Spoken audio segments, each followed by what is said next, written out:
How about that cigar? How about that cigar? Well, guys, welcome to episode number 45. 45, yeah. That's for those of you who aren't local to Minnesota. That's one of our local TV stations. So this is episode number 45.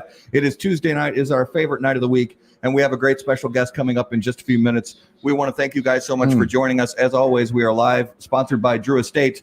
And Drew Estate wants to tell you about the Cigar Safari program reopening in 2020. Used as in, since 2008, Drew Estate has been the industry leader in cigar tourism through their Cigar Safari program. Safari presents an opportunity for consumers and retailers to take a once-in-a-lifetime trip to Drew Estate's Nicaraguan cigar factory and explore the ecotourism of Nicaragua. At La Gran Fabrica Drew Estate, guests learn the entire process of creation from seed to cigar, including the magic experience of blending their own cigars. While visiting Subculture Studios, attendees will have Drew Estate's very own art team custom paint an item of their choosing. The experience is truly unforgettable and unique among cigar manufacturers. For more info, please visit cigarsafari.com. So, Garrett, I think there's a little something that happened on Sunday. Sunday. Oh, are you talking about the sports ball game? The sports ball game, yeah. Yeah. Between, what was it, the Kansas City Barbecues and the San Francisco, the Kansas City Babybacks and the San Francisco 96ers. 96ers. Old 96ers. Old 96ers. Actually, it was a very entertaining game to watch. It was. So I was happy that, none of our teams were in it, but I was happy that the game was exciting to watch. It was great. And you know what? As much as I really wanted to root for the NFC, I found myself I couldn't. Yeah. I couldn't. Yeah. And there's just something about seeing this young kid, Patrick Mahomes, he could be the next big thing. I think we are watching the beginning of the next generation between not only Patrick Mahomes, but also, Baltimore's got their rock star coming up. I think, we're going to see the Bradys and,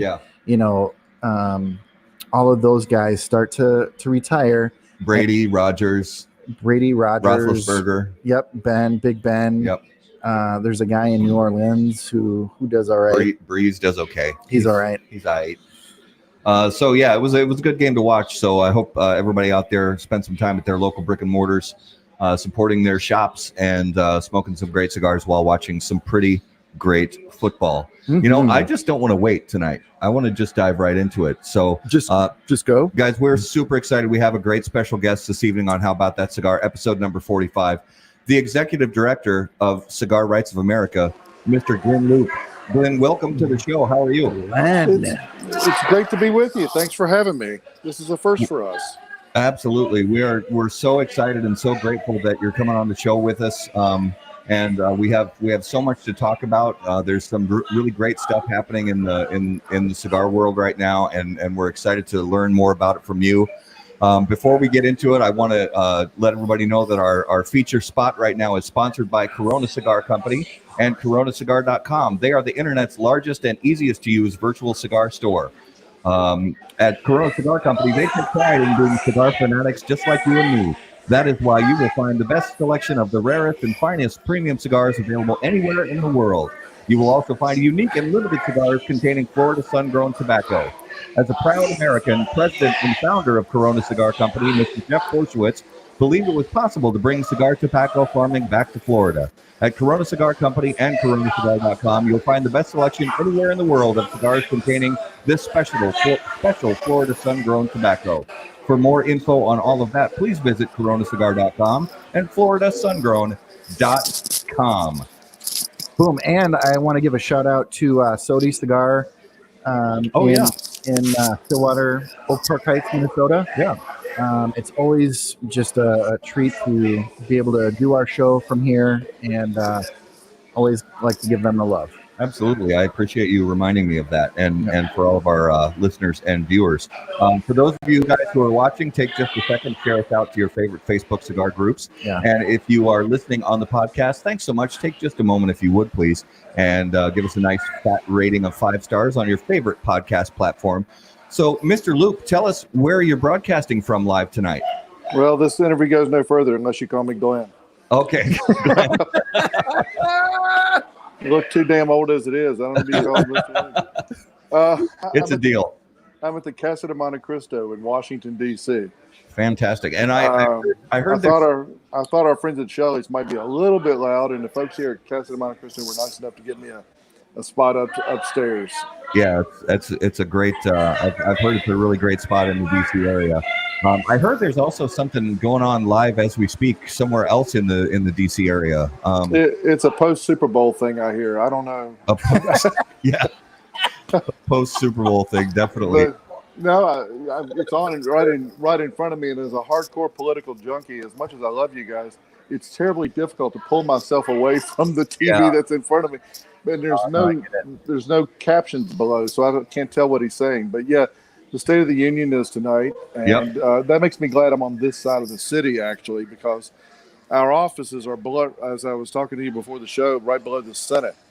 And it's just, mass shutdown of that side of Washington before, during, and after the State of the Union.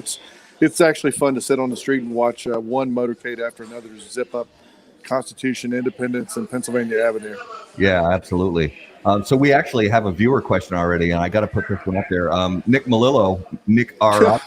He wants to know, Glenn, he wants to know what you're smoking. I am smoking an Ashton Symmetry. Oh. And thanks a lot, Nick, but I rarely talk about what I'm smoking because I love them all. I love them all equally. No, that's great. That's great. Nick, thanks very much for watching. We really appreciate it. So, there's so much going on in the cigar world right now, Glenn. And one of the things that we pride ourselves on here at How About That Cigar is just, teaching consumers about what's going on in the world of premium cigars. And maybe if we get everybody just a little bit more informed about, what governments and government agencies are doing or not doing and trying to do, maybe we'll have a little bit better shot at, keeping some of these things at bay. So before we get into the nuts and bolts of it, give our listeners and viewers just a little bit of an idea of your cigar history and how you came to be the director of the CRA. Well, I'll give you the Reader's Digest version. In 2006, I was just a consumer in Roanoke, Virginia. Our cigar shop was 100 years old in 2012. There's not many 100-year-old shops in America, but one of them's in Roanoke, Virginia. And right beside it was a brand new locally developed steakhouse, which ended up being just one of the great steakhouses of America, purely locally owned. And I walked in and saw that bar, and it was the first time Roanoke, Virginia had a place like, and I said, this is the kind of place you're supposed to smoke a cigar. So I went next door, I walked in the humidor, picked out a cigar, took it in, and it was love at first sight after that. So the local shop knew I was in politics. They knew I was a lobbyist for a lot of other interests I had my own lobbying firm. And in 2006, a local state senator introduced the first smoking ban in the history of Virginia. And the idea of a senator that represented our region introducing a smoking ban that would prevent me from walking into that steakhouse, into that bar where I was welcome, and every cigar smoker in the valley was welcome, just grated my soul. So we worked with the state's retailers together at the encouragement of my local shop to pull together a coalition of retailers in 2006. First time that ever happened. Cigar Association of Virginia was formed, which was like second only to Maryland, I believe, as a state association. And we beat it off in 2006, 7, and 8. And that allowed me to get to know a lot of the folks in the industry, and some others were starting to. We brought in Rocky Patel and some others to help on the smoking ban issue, and we got into a dialogue, and the rest is history, if you will. That was 11 years, 4 months, 7 hours, 12 seconds ago. I didn't know it would turn into a lifelong, not just a passion, but a vocation. Yeah. Where I was able to combine my love of politics and love of cigars. Awesome. And so when you look back in that time of 2006, 2008 to 2008, was the focus really about separating cigars from cigarette tobacco as much as it No, is today, or no. so take us back to that era and what It's was the crazy you brought it up like that. April 14th, I believe. No, April the 9th, 2009 was my first industry meeting with all the manufacturers in Miami.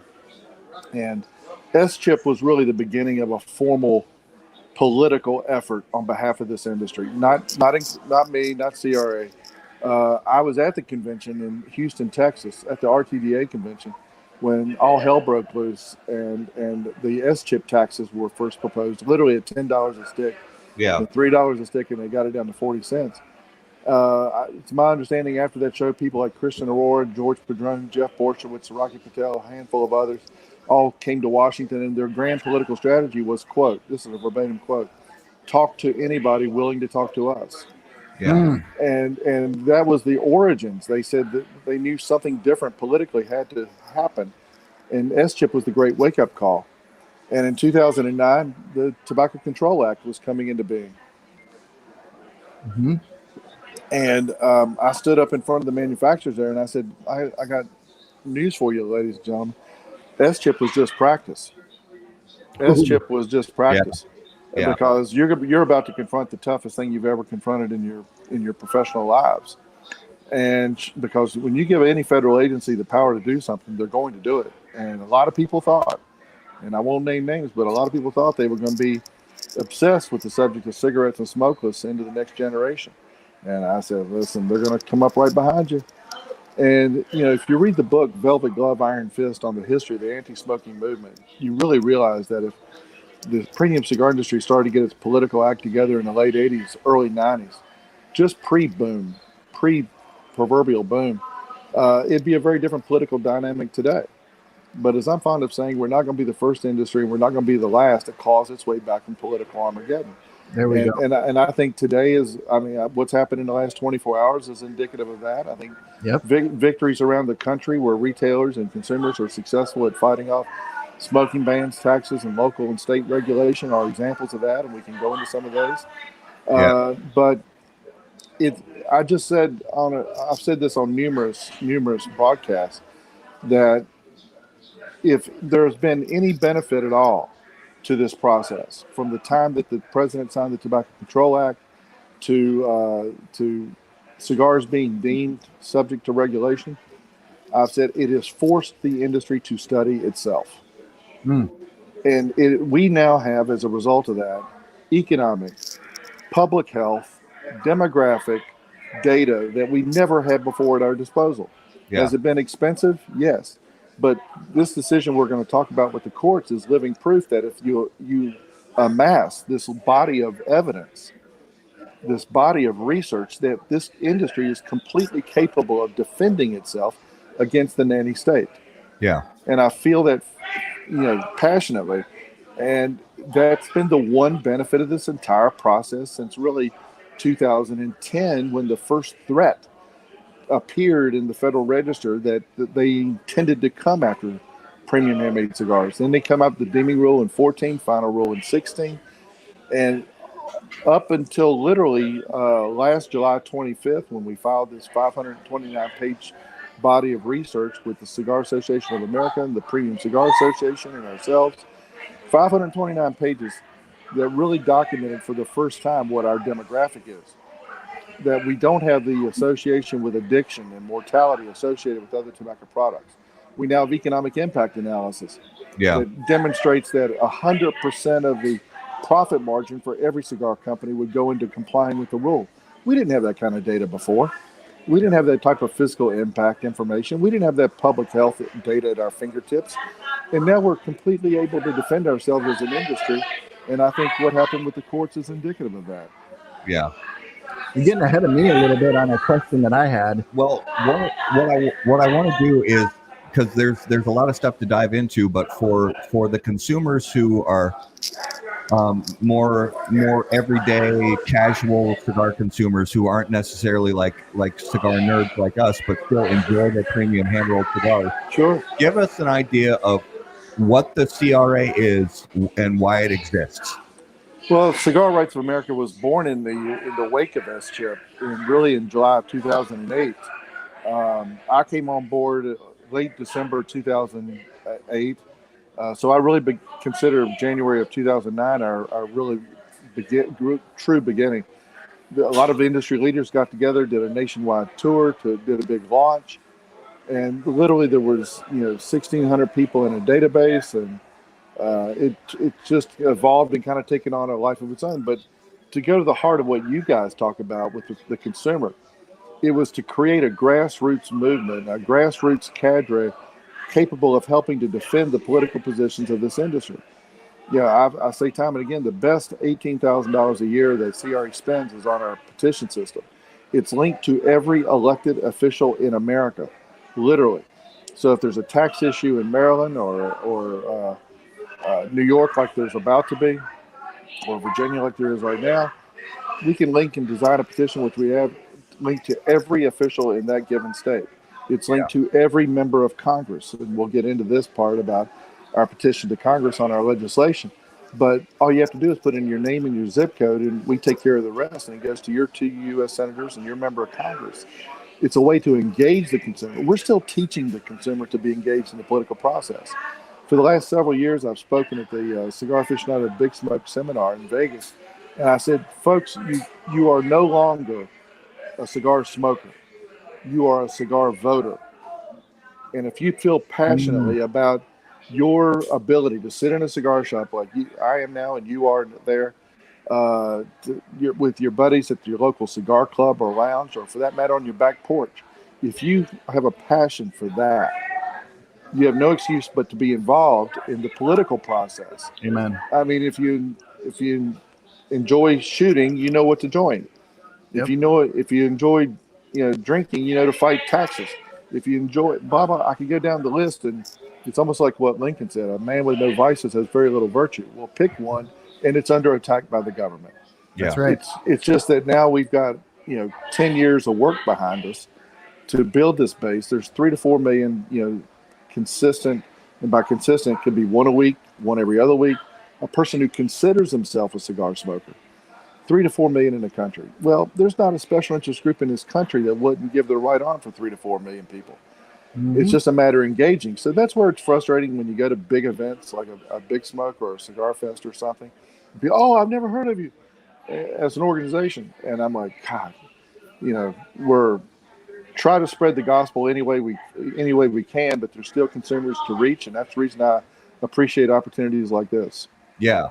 And I want to just let the viewers and listeners know cigarrights.org. I want to kind of reiterate that over and over in the show to make sure that people know about cigarrights.org.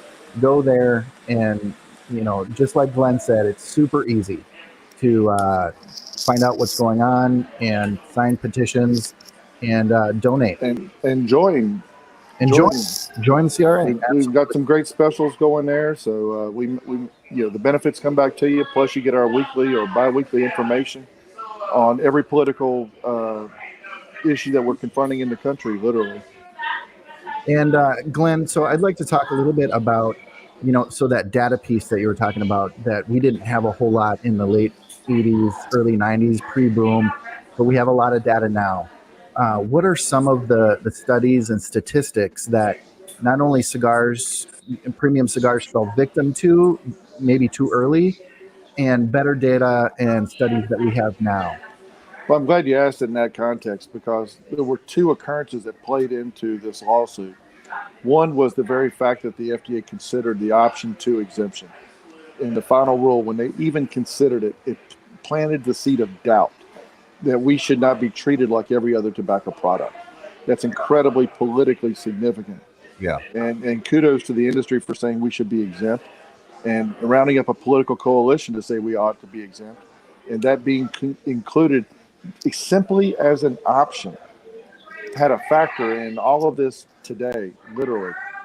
The other piece of the puzzle is after Dr. Scott Gottlieb was named commissioner, President Trump's commissioner, he pledged to revisit the rule as it pertained to premium cigars.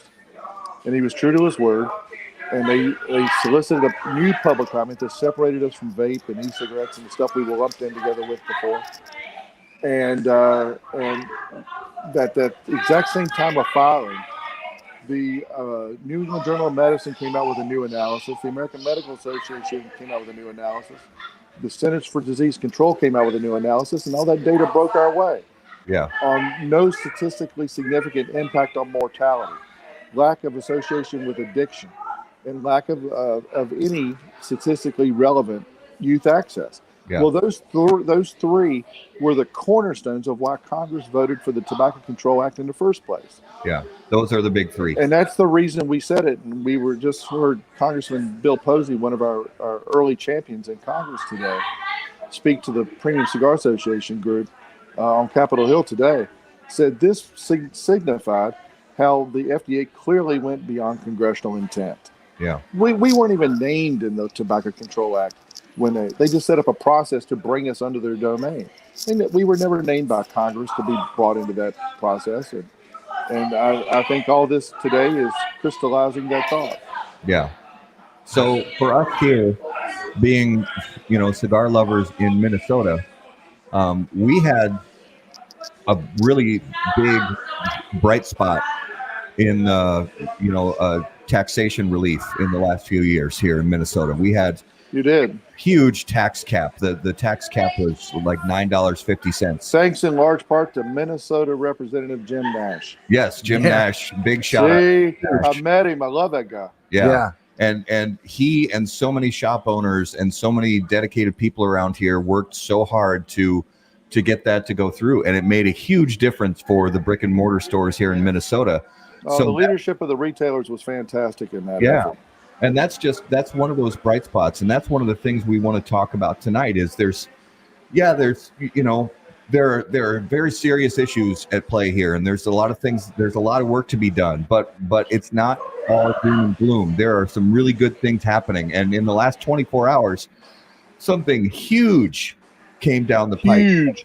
Big that is a real potential, game changer for, getting the ship pointed in the right direction as far as regulatory things go. So give us an idea of what happened and what it really means. Well, I think during the show you should have a reading. Can you see it to read it? I'm just kidding. See my coffee stain on it already? That's perfect. Perfect. This was Judge Maida's decision. This 39 pages that I'm holding. And he really it's an amazing document. And it goes to the heart of showing how what's happened in the bureaucratic process over the last several years truly triggered and contributed to this decision. Kudos to El Cabano Cigars and Fuego, the Texas cigar merchants for spearheading this effort in Texas. The case was brought back to Washington in front of Judge Maida, who I've sat through the hearings with, looking at. And there's a few things more intimidating than sitting in federal court, I can tell you that. But it's been an amazing process just to get to this point. Yeah. But the heart and soul of this one is that the industry is not going to be compelled to cover these artistic, skilled artisan cigar boxes with a 30% warning label. Yeah. That are based upon flawed science, a lack of justification in this entire bureaucratic process. And that's the long and the short of it, because the flaws during the bureaucratic process, the lack of adhering to the Administrative Procedures Act, lack of a proper economic impact analysis, basing it upon questionable science, because we were being used with studies that are associated with completely other tobacco products. Right. And because the FDA acknowledged that we are in some way distinctive under option 2, it again plants that seed of doubt. And we just said you can't have a one-size-fits-all approach to tobacco. Why have a cigar application for substantial equivalence or a pre-market approval process that mirrors a cigarette approval process? Yeah. Why would you have them subject to a testing regimen that would cost millions of dollars? I mean, this industry would cost millions of dollars to comply with a harmful and potentially harmful constituent testing process, which has also been delayed through this entire process, or a substantial equivalence application that could cost, a maker $500,000 to put a new cigar on the market. And they loved questioning that data, but when you tallied up what you needed in consultants and the like, it's mega 6 digits. And I would go to a small boutique manufacturer and I would say, what if you were confronted with having to pay $250,000 to put a cigar on the market? And it's like, throw your hands up. No. Yeah. And that goes to the heart of your question about why consumers should be involved. Mm-hmm. If you enjoy going to the shop and finding something new on the shelf, you want to experiment a little bit, everybody from the largest of companies to the smallest are putting new blends on the market, but it's an all natural agricultural product. There's no nicotine manipulation. There's no chemical manipulation. What you smoke is what came out of the ground, for God's sake. Yeah. And that's why there should be a universal standard for these types of questions. It shouldn't be literally applications for, and I'm not making this number up, for 50,000 SKUs in the cigar industry. And that was the number used in our last public comment on this question of substantial equivalence. So the reason that your brethren consumers ought to be engaged, our brethren consumers ought to be engaged in this process, is because you want to keep innovation alive. I agree with my friend Jorge Armenteros at Tobacconist University and a little taste of Cuba up in Princeton, New Jersey. We're living in a renaissance of cigar making time. Amen. Some of the greatest, I have this habit of smoking all the great stuff, the same stuff all the time, because what I like. But you could stop right now and start experimenting, and it would take a lifetime to get through just some of the truly wonderful cigars on the market. Yep. Wow. Excuse me. Why make it a challenge to put new blends on the market, whether you're an existing company, excuse me, whether you're an existing company or a brand new company? Why make it so bloody complicated through the bureaucratic process to put a new cigar on the market? Yeah. So one of the things that I've talked about a couple times, but my day job, I work at a law firm. I'm not an attorney. I work in the technology wing of things, but I know, dealing with a lot of attorneys and working closely with a lot of them, that there's a lot of anything that deals with legal things, especially when you have to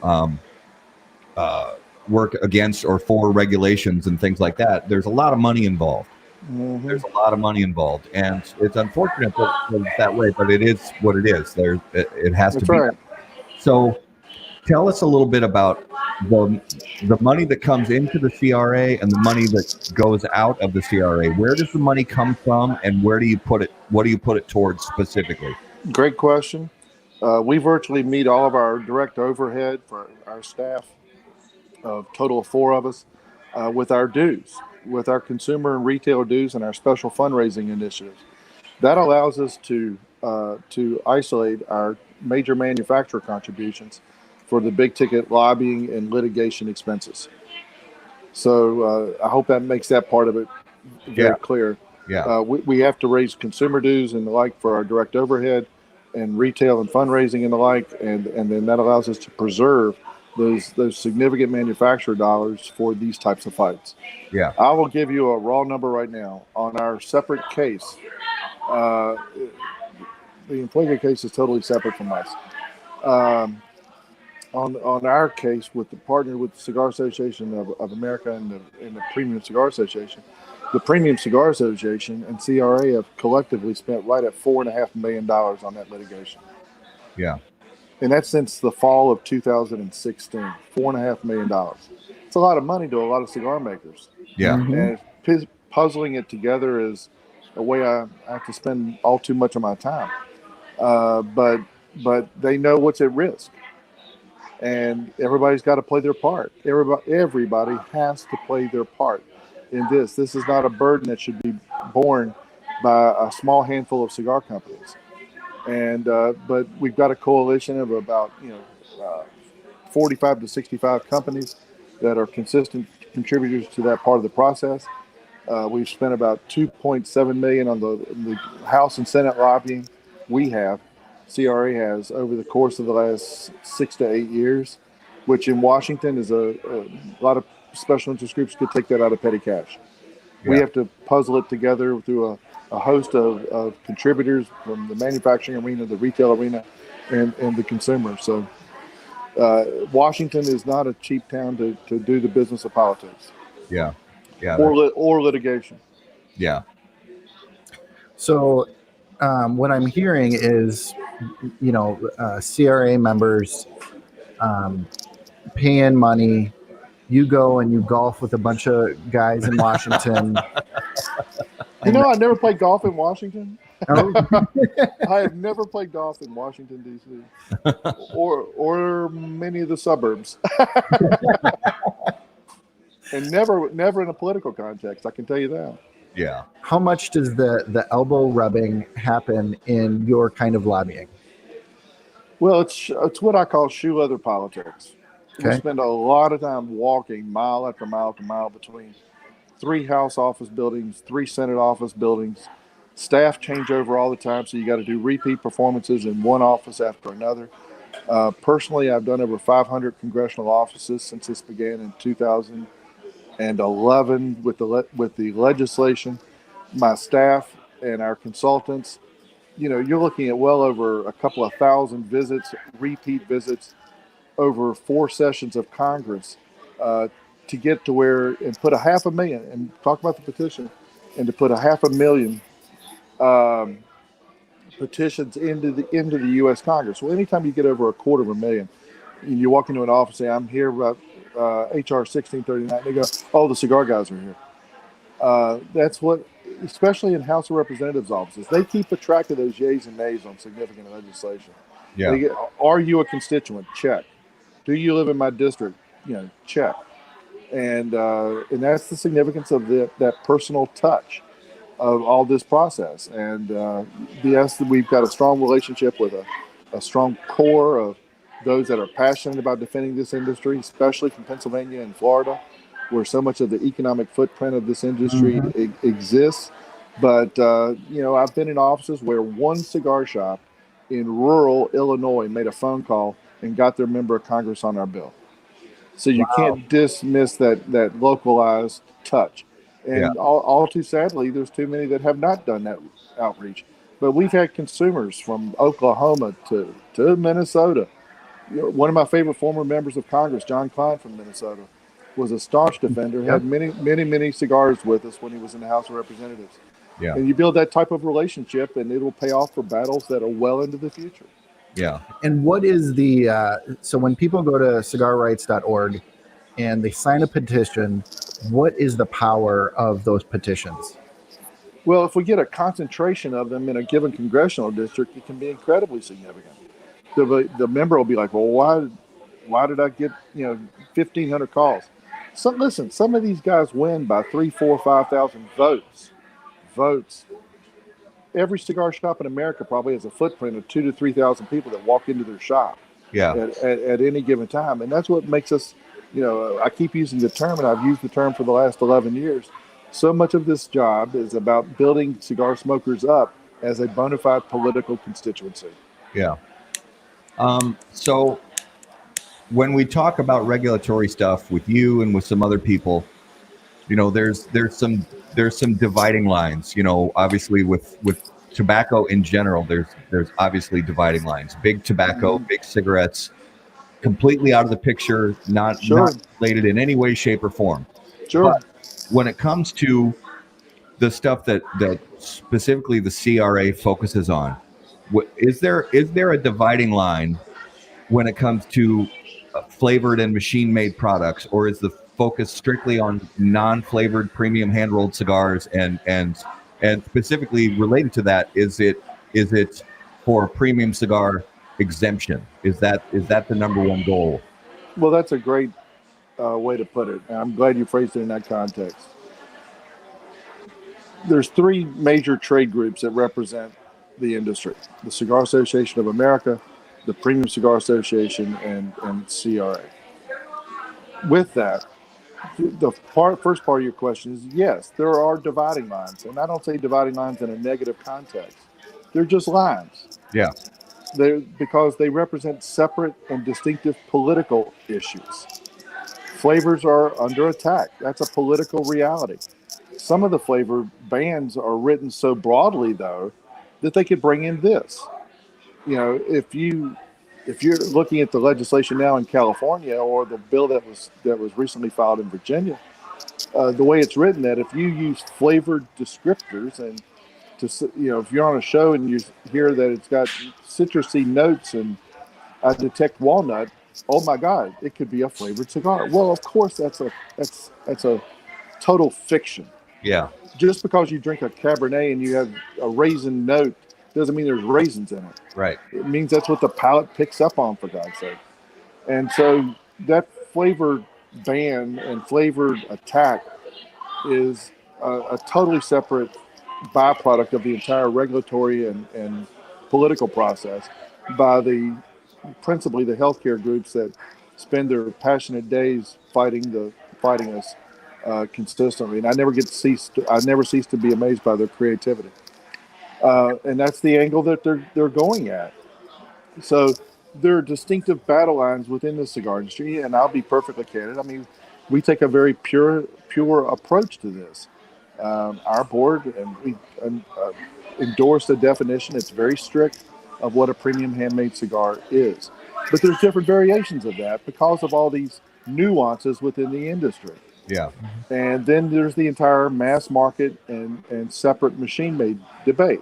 Well, we'll get into this some other time, but the Cigar Association of America does a very good job of fighting flavor bans. They are there in defense of all things, across the board. Yeah. So when mass market cigars and machine made cigars are under attack, there they are, and they do their job. The Premium Cigar Association, I believe, shall we say, are the moderates and come down in the middle. And I'm just talking in raw political terms. This is not finger point. This is political reality I'm talking about. Absolutely. Yep. And we take a very pure approach to this as to what a premium handmade cigar is. So I think everybody's got their job to do. Yeah. Everybody's got their battle plan. And between the three of us, I think the bases are covered for the industry as a whole.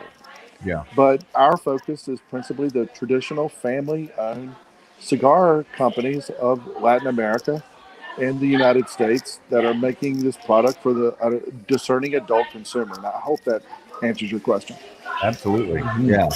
What are some of the wackiest, most untrue things that you hear from lawmakers or from so-called medical experts who contribute to FDA research, things like that? What are some of the strange? I love the way you ask these questions. This is great. I don't get questions like this all the time. That this is equally as addictive as a pack of cigarettes. Yeah, which is and the strangest thing is the FDA funded their own study that concluded the opposite is true. Well, that's true, and there's several studies that clearly document the lack of, again, impact on mortality and addiction. Yeah, but when the final rule was written and the final rule came out, they did everything humanly possible to equate this as an equal partner with nicotine addiction as a pack of cigarettes. Yeah. And early on in the process, I remember I was looking up here on the screen of the State of the Union. I saw Senator Bob Casey from Pennsylvania, who's a co-sponsor of our Senate exemption legislation. So this State of the Union in the background is helping me trigger some thoughts. And I remember meeting with Senator Casey's legislative director. And he said, "Oh, well, wait, we got to wait on this. We got some information coming from FDA." And it was exactly about this subject of equating a cigar with an equal path to addiction as a pack of cigarettes. And I'm like, please, you've got to, it was the first time in Senator Case, first time I've been hit with that one. And now it's very consistent because it's a message they just pound the dickens out of on the Hill by the body parts lobby. Yeah. Well, there's so much happening right now. I'm personally excited for the future. I'm an optimist by nature. I'm not, you know, I'm not in this camp of freaking out and saying the sky is falling. The sky is falling. I genuinely think that the sky's not falling. We have the we got the evidence right there. And frankly, the way the judge wrote this opinion could open up the door for a lot of different opportunities to question other facets of the regulation.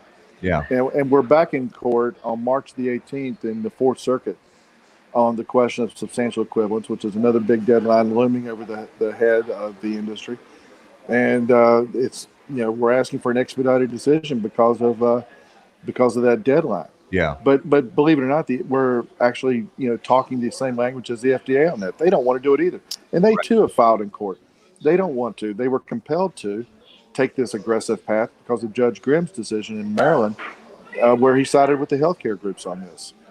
Well, and it's this ruling about the warning labels. The judge said it so clearly, and it leads to, like you said, it leads to further clarity that the FDA really doesn't have. They don't have any idea what, if you look forward to substantial equivalency, they don't have any idea how to even write up the substantial equivalency. It ought to be uniform: dark, air cured tobacco, and a little bit of vegetable gum. End of discussion. End of discussion. Yeah. Or you really want to go through 50,000 SKU applications? I mean, there are 4,500 applications behind now on cigarettes and smokeless. I mean, it's absolutely ridiculous that even the bureaucracy couldn't handle it, even if they wanted to do it. Yeah. So that's got to be streamlined. It's got to be more uniformed of approach. We're helping to try to guide that process through our consultants, and this litigation process can help lead to that. And there's going to be an upcoming listening session with the FDA at the end of March, and these types of questions will be explored again there with the Office of the new Commissioner. Yeah. Well, I'm happy about what's going on. I'm excited for it. And let me please say this: it's a long time coming. It's a long time coming. Oh yeah. And there's no patience in the cigar business. I mean, the sky was falling. Blah blah blah. Listen, it's a political process. One, the industry's new to Washington, and I say 10 years. That's new. Now the CAA's been here for over 80 years, but this is the first time the really truly premium side of the business has had this type of I'm calling it a focused effort on these products that we're smoking right now. Yeah. And again, that's just political reality. Yeah. And 10 years is not a long time in this town. There's a lot of special interest groups that have been a whole lot longer than that. But now we've got a consistent core body of support in the Congress. Right. As I've said on every broadcast I've ever been on, this battle is about both ends of Pennsylvania Avenue and a courthouse in between. Yeah. And exactly in between. And this is about working the Trump administration for regulatory relief through the White House Office of Management and Budget, the Secretary of Health's office, the Commissioner of the FDA's office, various branches of the executive branch of the presidency. It's about using Congress as a foundation for messaging. It's about our legislation serving as a foundation for our message to the administration to give it credibility. And it's about the type of research that's been garnered over the last 5 to 6 years that we now totally have at our fingertips for the first time in the history of this entire industry, saying this is why we're different, this is why we're unique. Yeah. Amen. And Glynn, how do we as consumers in the CRA capitalize on this moment and keep this momentum going? Outstanding question. One, go to cigarrights.org and call and write, email your member of Congress. Use our system right there and to reach out to them. If you're a brick and mortar shop, visit the district office. There's no excuse in the world for a cigar shop not to go visit. They all live near one. They all live within 30 minutes of one. Anywhere in the country you go to the local district office and say, listen, I'm watching what the congressman does on this. Yeah. I am paying attention. I've got 3,000 customers that will vote on election day. Don't ignore me on this. Yeah. If you own a shop, there's no excuse in the world not to take that approach with any member of Congress. Yeah. Absolutely. Awesome. So we have some more questions, and we have a little bit of a surprise coming up. But before we get to the big surprise, I want to move into this week's Smokabulary word. Smokabulary. And as always, Smokabulary is brought to you by AJ Fernandez. Born and raised in Cuba, AJ Fernandez now produces unparalleled premium cigars in Esteli, Nicaragua. The day-to-day operations at Tabacalera AJ Fernandez are managed under the watchful eye of Mr. AJ Fernandez himself in order to ensure superior quality. The AJ Fernandez portfolio of premium cigars provides blend, strength, and flavor profiles to match the preferences of any premium cigar consumer.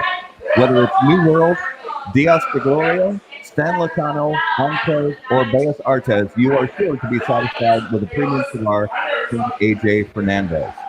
So, guys, this week's Smokabulary word is spill. And when I say spill, I'm not talking about spilled milk. We're talking about this thing Garrett's got here. This little, tell us about what that is, Garrett. So this is a cedar spill. Most of the spills are made from a thin shaved piece of cedar. And I'm not sure the history of the word spill, where that came from. I'm not sure. But it is used, and a lot of people prefer to light their cigars with a spill. And you can, as Matt is showing you, a lot of these are in many cigar boxes, either to separate the levels, and they will add a bit of humidity and flavor to the cigars at times, or just a decorative piece to make the box smell good. And if you break them apart, so right before the show, I had another shoot like that, and I have tons of spills. And as you can see, they burn very well. Yeah, they burn very well. And I'm a little crazy on that. It is fun sometimes if you've never lit a cigar with a cedar spill. It really is very interesting because that burning cedar puts such an intense aroma in the air when you're lighting your cigar, and it really does make a difference. And it's kind of cool. It just feels sort of old school sometimes. Yeah, and it's fun to do. Yep. So that, guys, is this week's Smokabulary word. Spill. S-P-I-L-L. And we're doing spelling contests. So before we move into the next segment, I'm going to hit us with the surprise, because then I'm going to be busy doing something while you're taking us through Numero de los Muertos. Okay. So, and I'm opening myself up to ball busting and scrutiny, but I'm a grown man. I can take it. So I'll preface it with this. I've had personally, in a number of different areas in my life, I've had a love-hate relationship with different lobbying organizations. I'm not going to get into the ins and outs of it, but I'm going to say live on this show, I have never been, nor am I now, a member of CRA. But that is going to change right now live on the show. I'm going to go on cigarrights.org, and I'm going to sign up as a member right now. Right now. Just to show how easy it is. Thank you very much. How easy it is. So, awesome. But while I'm doing that, we're going to go to Numero de los Muertos. All right, guys. So the number this week is 50 people die from this every year. And this happens in North America, Africa, and Australia is where the numbers are verifiable for an average of 50 a year. It probably happens in other continents, but those were the three that had the good numbers. So 50 people die from this. Who gets to guess? Everybody, Yeah, everybody. go, man. So you said it's North America? North America, Okay. Africa, and Australia. All right, you want one? Yes, sir. Scorpion bite. Close, but no. Close though. Yeah. Okay. All right. All right, I give up. There's got to be more people than that with snake bite. It is. Yeah, we did snakes. We did snake bite a few months ago. Yeah. So the first hint is this happens more after a flood has occurred. More after a flood has occurred. Mm-hmm.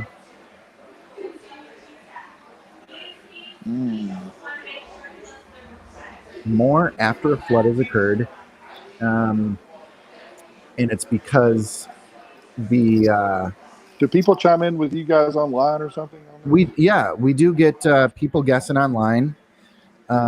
Nobody's chiming in with any answers right now. Yeah, you guys type your guesses in the comments if you have some. Yep. This happens most often after a flood has occurred. So if you think about, I think it's some type of infection as a result of the contaminated water. That's a good guess, but no, you were much closer with your first guess.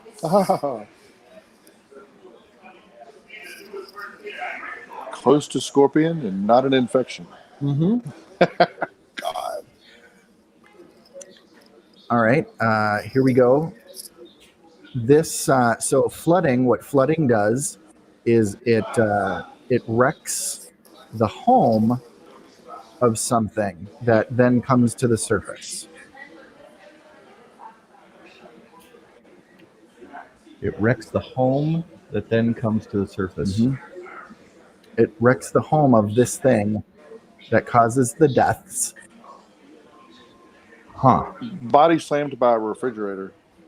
I'm just thinking about that movie about the tsunami and all the stuff from the furniture that comes in, and I've heard more people died as a result of being hit by objects in a tsunami than drowned. Yep. I don't know. I've heard that. I don't know. All right. So it is a critter. Oh God. Yeah, we're back to the scorpions. It's a critter. Mm-hmm. Platypus. They do contain a poison or a venom, I should say, but it is not a platypus. Okay.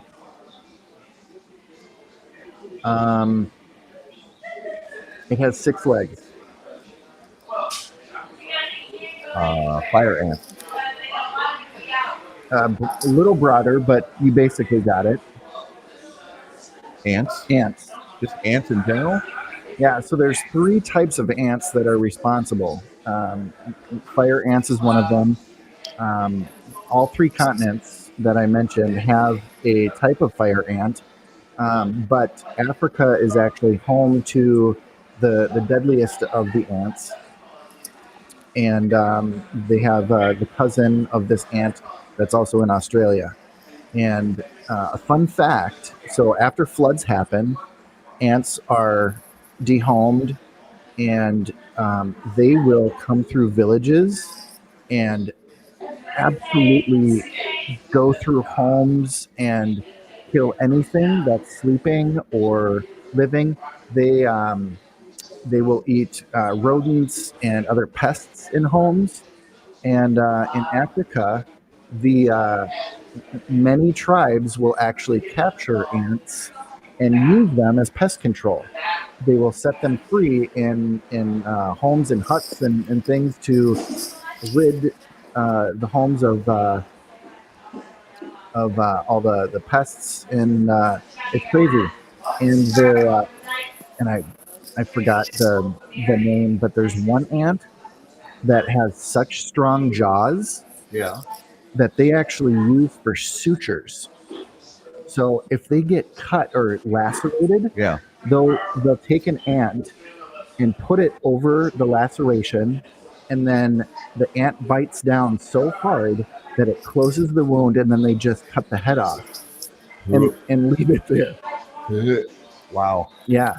Okay, I learned something. that's graphic. So Nice, I like it. that's this week's Numero de los Muertos. And guys, I am now a paid member of the Cigar Rights of America.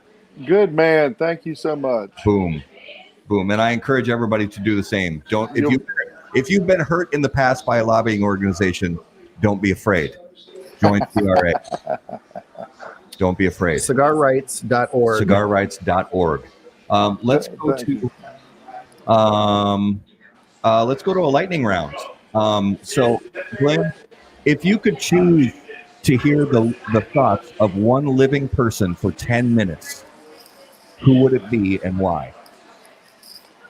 The thoughts of one living person for 10 minutes. Who would it be? All my favorites are dead.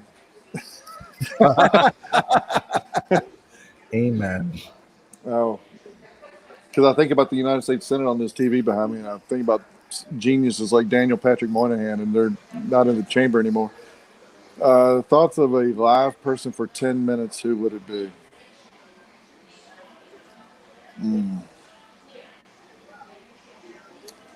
I've got so many that go through my mind. You're going deep into the think tank on this one.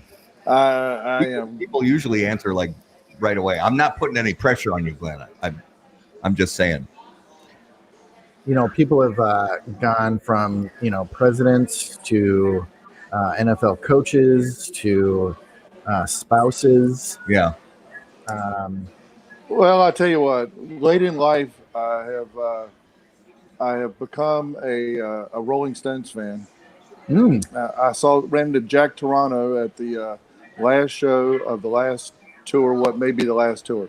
So I will answer to this.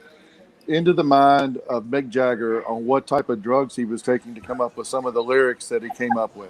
So I'm going with Mick Jagger on drugs. On drugs. That's a fantastic answer. I love it. How's that? Now, I had to dig deep for That's that. good. That's really good. But so, Glenn, it's a tie between Steven Tyler and Mick Jagger on what were they on when they came up with the lyrics. Love it. I love that. So, Glenn, if you were about to get into a fight, what soundtrack music would come on? Didn't you guys ask that question with somebody last week or something? Oh, we asked it to everybody. Do you? How many people say the theme from Rocky? How many? We've heard that twice, I think. Yep. Yeah. That's the only one that comes to mind. It's popular, and that's all right, and man. that's not a bad answer. Not at all. That's a I'm going with Rocky. I was a Maynard Ferguson fan. Oh, Maynard. Well, I met Maynard. So did I.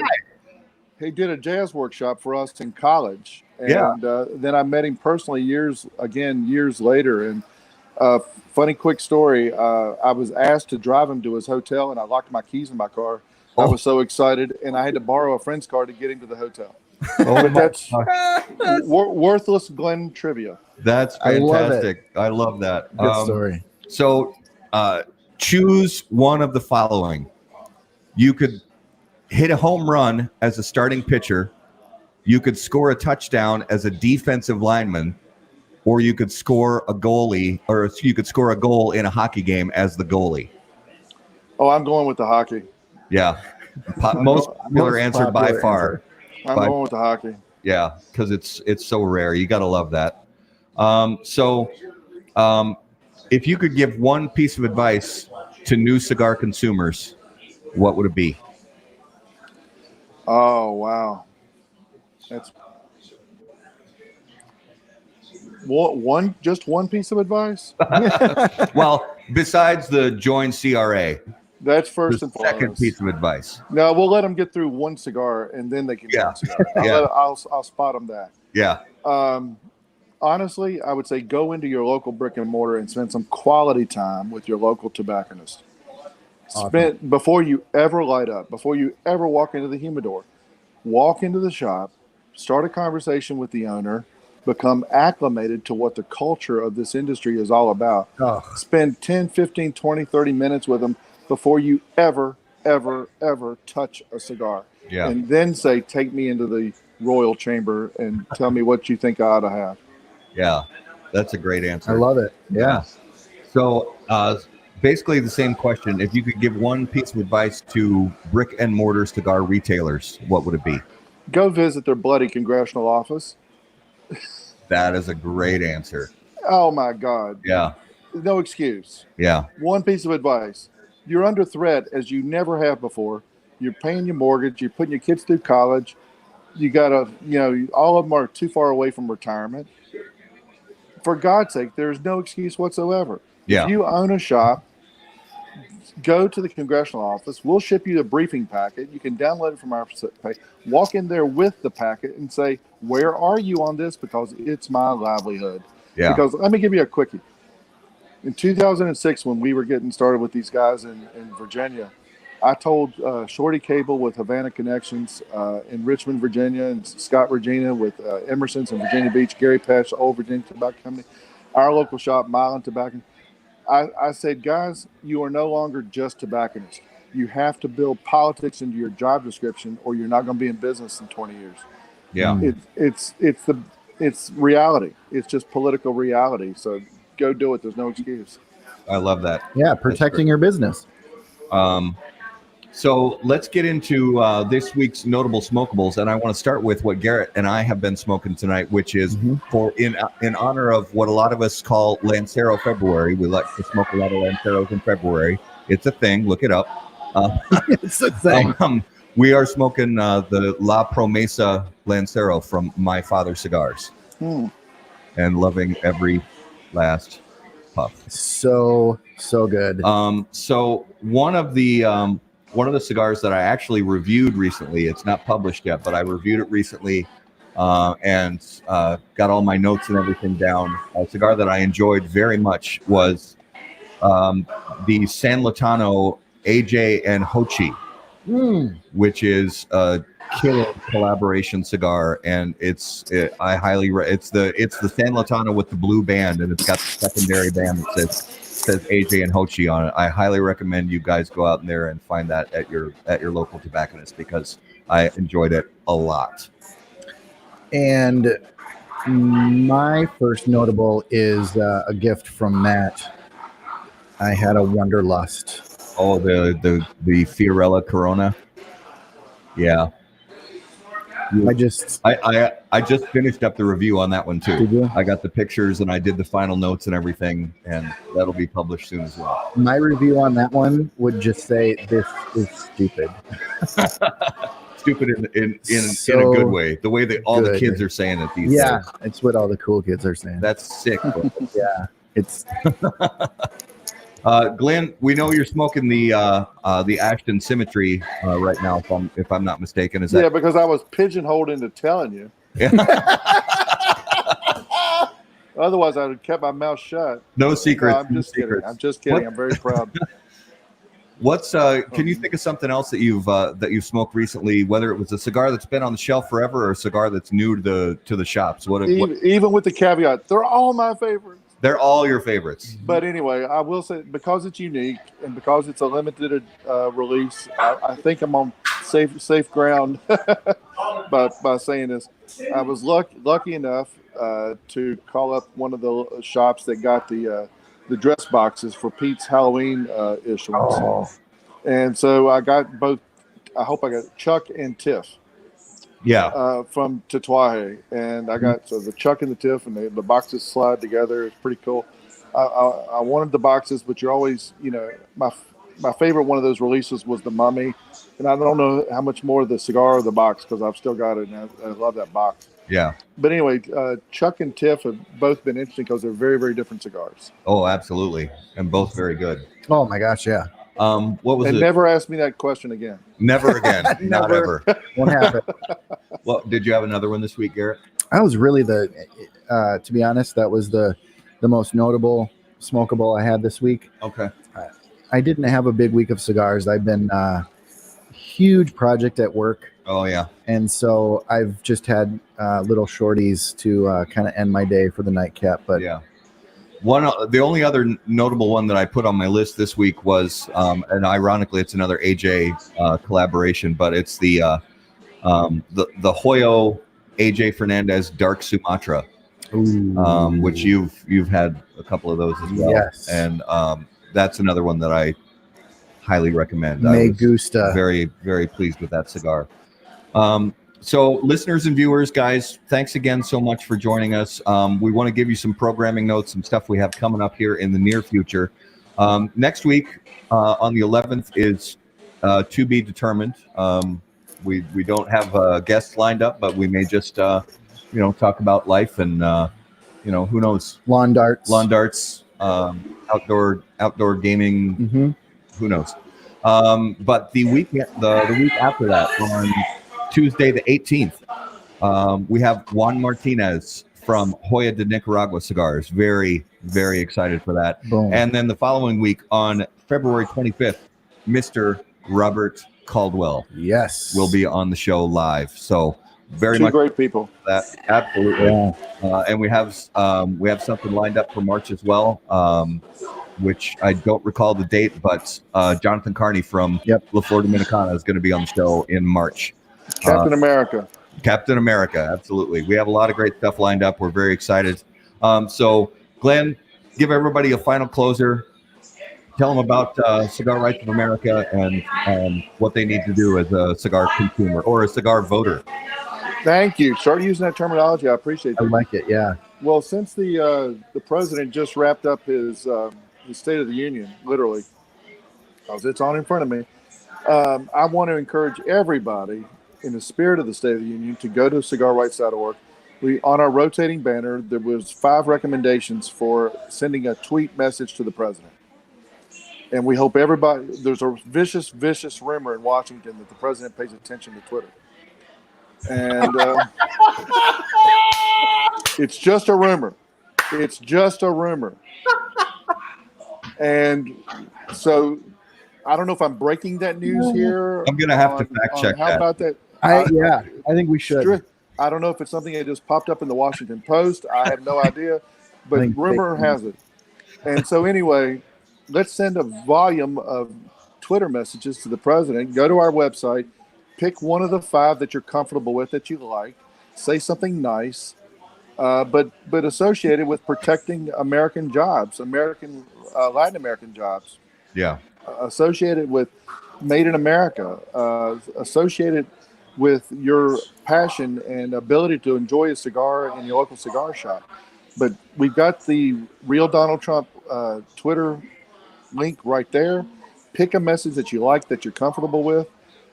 Send a nice, don't say anything ugly. Send a nice message to the president and say, listen, this is perfectly consistent with your regulatory agenda, your anti-regulatory agenda. Unleash the bureaucracy on the federal bureaucracy. Get them off the back of the premium cigar industry. So pick them. Let's all send a bunch of messages tonight. Yeah. We hope everybody joins. There's power in numbers. Yep. There's big time smoking issues coming up in Oklahoma. There's big tax issues in Maryland and New York and Virginia. We've got a link to every state. Every state has their own page at cigarrights.org, and we post all the bills that are relevant in your state on your state page. And then go to our Legislative Action Center, pick the petition. And right now, it just got through the Senate that if you like smoking cigars on a beach in Florida, you better act. Because the Senate in Florida, the state Senate, just passed a bill that's going to give greater local control, and we're hoping it dies in the House, the Florida House. So everybody's got an issue, but we've got to pay attention to the politics of cigars if we're going to protect this passion we all share. And it's none of this us versus them. We're all, brothers and sisters of the leaf. Not to use that, it's true. It's true. I'm running out of juice, kids.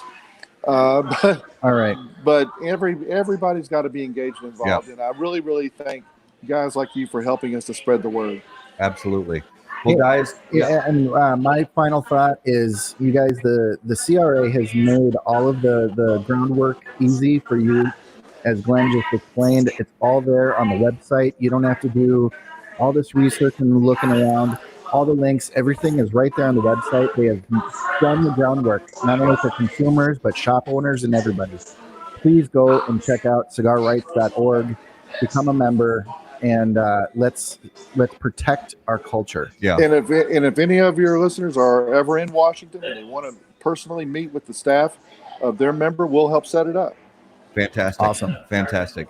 Well, guys, if you're listening, if you're watching, take a minute, go to cigarrights.org, learn about what we can do together as cigar consumers, as cigar voters, to get the word out and to keep fighting for this culture that we love so much. Glynn, thanks again. Thanks, guys. Really appreciate it. Thank All right, you. guys, until we see you next time, burn cigars. Not bridges. Take care.